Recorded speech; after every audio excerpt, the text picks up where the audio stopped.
Now, let's talk about axial forces.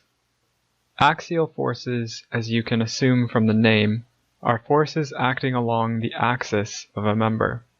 When we pull along the axis of a member, this is called tension. When we push along the axis of a member, this is called compression. Basic review from Structures 1. Now let's add to that discussion by talking about how members fail when subjected to tension and compression forces. A tension member will experience yielding or rupture depending on the material properties and any holes or deficiencies in the member. A compression member, on the other hand, fails by crushing if it is a stout, short member, or buckling if it is a long, slender member. Let's focus specifically on tension failures first. When we pull on a member, that member experiences both stress and strain.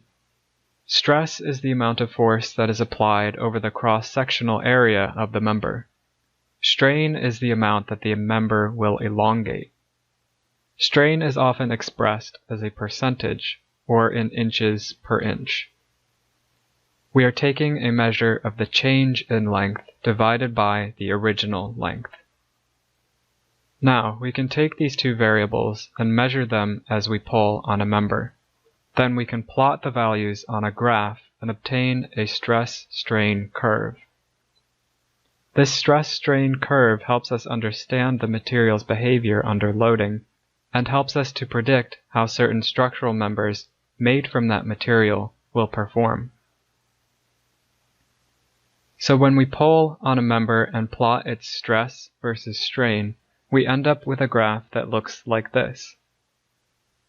Of course, as we apply more load, stress increases, as does strain. Initially, this increase happens linearly. Both stress and strain increase at a constant rate. This portion of the curve is called the elastic region. And if we apply a load that generates a stress and strain that remains in this portion of the curve, when we release the member, the values will return to their original location on the graph. In other words, we apply the load, stress increases, and the member starts to elongate. Then, if we release the member before it reaches this point here, then the member will return to its original length. However, if we continue to add load to the member beyond a certain point, then the member will enter the plastic portion of the curve. And we call that point of no return the yield stress. After passing the yield stress, the member will start to experience permanent or plastic deformation. And if we release the member, it will no longer return to its original length. So that would look like this. We add load, which increases stress and strain. We push it beyond the yield stress. And then if we were to release the force from the member, it would return to this part of the graph here. And now we have some permanent strain in the member. Some permanent amount of elongation. You can observe this yourself if you take a paperclip and bend it. With a small amount of force, the paperclip returns to its original shape. With a larger force, however, it will deform permanently, and it will no longer return to its original shape. For the most part, we will want to make sure that our structural members remain in this elastic portion of the curve. However, we can and do design for some plastic deformation with certain materials, like steel. As you can see with this curve, there is still a fair amount of strength left in the material beyond the yield point before it reaches rupture. There is also more strain that the material can undergo before rupture. The more a material can stretch, the more ductile it will be, which, as we mentioned previously, is very useful for seismic design. Under seismic loading, energy will be able to dissipate as parts of the building deform plastically. We may also have materials that have very high strength but low ductility, as seen here. Low ductility is also referred to as a brittle material, and we've used that term a few times already. High-strength, brittle materials can be dangerous because they give us very little warning before they rupture. A ductile material will stretch before it breaks or ruptures, and we will be able to observe that stretching. A brittle material, on the other hand, hardly stretches at all before suddenly snapping. So as I mentioned earlier, for the most part in this course, we will be looking at the elastic portion of this curve. And one of the key properties we will need to know is the modulus of elasticity, which is equal to the slope of the linear portion of our stress-strain curve. Modulus of elasticity, in other words, is equal to stress divided by strain in the elastic region of the curve. And a way that we check that a member will not yield, given a load as well as that material's yield stress, is quite simple. We take the yield stress, multiply by the cross-sectional area, and check if that force is greater than our applied load. Now, moving on to compression failures. Most columns will fail in buckling before they fail due to crushing. And so we will only focus on buckling in this course. And here we have a lovely example of a column buckling taken from my own apartment. Being a structural engineer can make life interesting sometimes, because you notice a lot more things. Anyway, let's look at our formula for buckling, also known as Euler's buckling formula. The modulus of elasticity, which we've just defined, the geometry of the column, specifically the moment of inertia, or in simpler terms, the resistance to bending, the length of the member, and its end conditions. You can imagine with this column here, if we had embedded this column into the foundation, rather than resting it on top of the concrete, then that column would be restrained against rotation at the base, and therefore the column would not be able to buckle as easily. In other words, rather than having this condition here, we might have this condition instead. In this condition, the base of the column is allowed to rotate, and you can see that here, that at the base there is some curvature. With a fixed condition at the base, this column would have to be perpendicular to the ground, where it meets the foundation, and so there would be less curvature, or less of a chance for it to buckle. Now, let's look at a full example using this formula.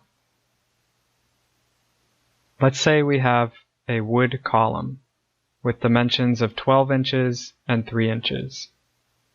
When we get into talking about wood, we won't be able to use whole dimensions like this, as dimensional lumber does not actually come in whole dimensions. But more on that later. So you can see here that we have our modulus of elasticity E already defined. And let's copy over our buckling formula.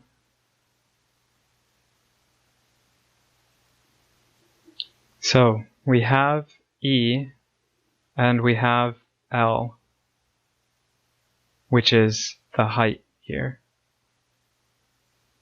Call that L. And say we wanted to find the critical buckling load in both the X and the Y directions. It's important to note here that when we're talking about buckling, we're talking about the twisting that happens around these axes. So buckling for the X direction will be buckling out of plane this way, and buckling in the Y direction will be buckling out of plane this way. So with that in mind, let's now calculate our I values, or our moment of inertia.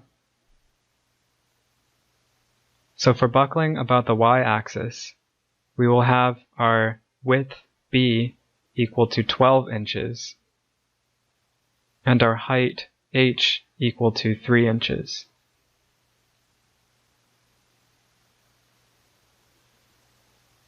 And so that will equal 27 inches to the 4th power. Next, with our x direction, we will have 3 inches for our width and 12 inches for our height, cubed, and then divided by 12. And so our moment of inertia in the x direction will be 432 inches to the 4th. And you can see that the I in the x direction is much larger than the I in the y direction. And so we would refer to that bending about the x-axis as the strong axis of the member. Next, let's define our end conditions. And let's say, for simplicity, that both of these ends are pinned. And so, looking at our chart, pinning both ends of the column will give us a K value of 1. And so we have K equals 1. Now, lastly, you'll notice here that we have 2 beams framing into this column. And so, as this member tries to buckle in the y direction, or the weak axis direction, it will be braced by these 2 beams. And so, rather than buckling like this, as I drew earlier, this column will not be able to buckle along its full height in the weak axis direction. Rather, if it were to buckle, it would buckle only from here to the beam. And again, for simplicity, let's assume that this connection between the beam and the column is a pinned connection. And so our length for the y direction buckling would be 6 feet, assuming that these beams are at mid-height of the column. And so our critical buckling in the y direction will be equal to pi squared times 1900 KSI times 27 inches to the 4th over 6 feet times 12 inches over feet squared. And it's important that we convert to inches here, as all of our other units are in inches. And so we get a value of 97.7 kips. Now let's calculate the critical buckling in the x direction. So our critical buckling load in the x direction will be equal to pi squared times 1900 KSI times 432 inches to the 4th divided by the full height, because we do not have bracing about the x-axis, times 12 inches per foot squared. And I've left out the K value from both of these formulas, but that's because we all know that 1 times L is L, so no need to write it out. But if this K value were not equal to 1, don't forget to include it in the formula. And so our critical buckling in the x direction is equal to about 390 kips.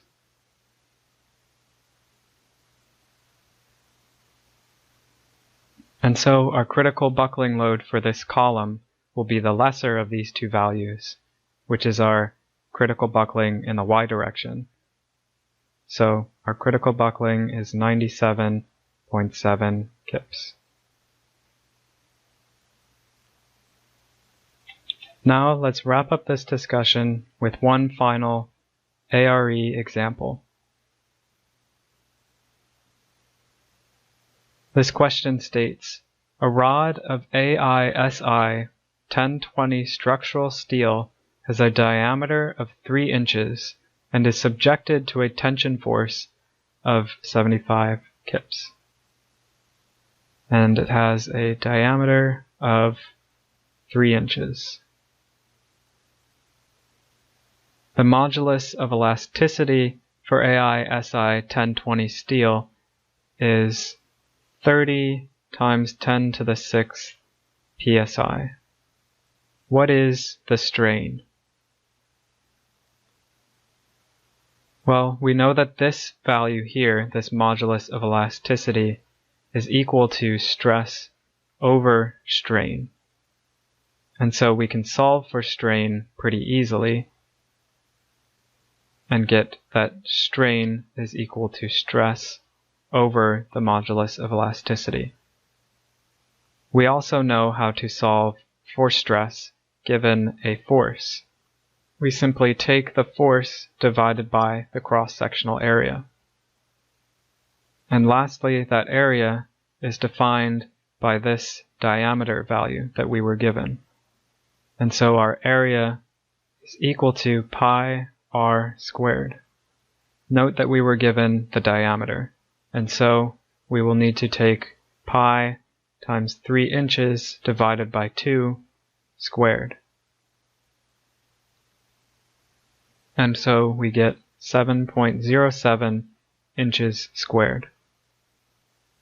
Now we plug that into our formula for stress.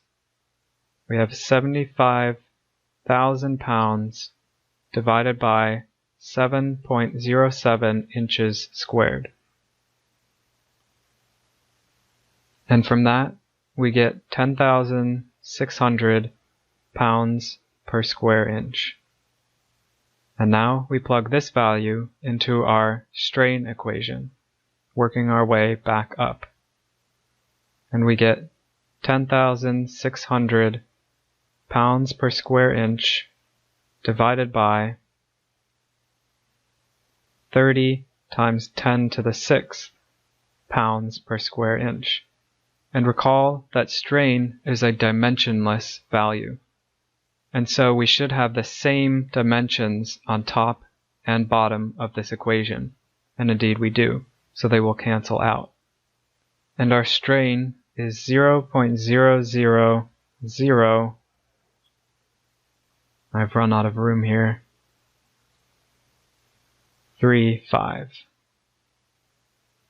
And so this value is equal to the amount that this member elongated, the change in its length, divided by its original length.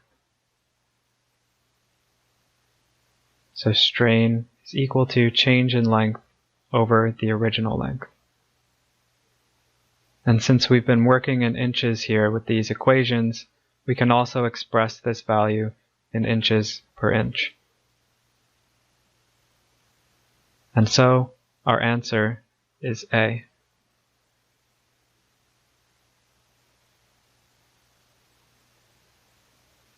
Okay, so that does it for our discussion of static equilibrium and axial forces. Next week, we will continue our discussion of structural analysis with perpendicular forces, namely bending and shear forces. So that's it. I hope you have a great week. Good morning, good afternoon, and good night, and I'll see you next time.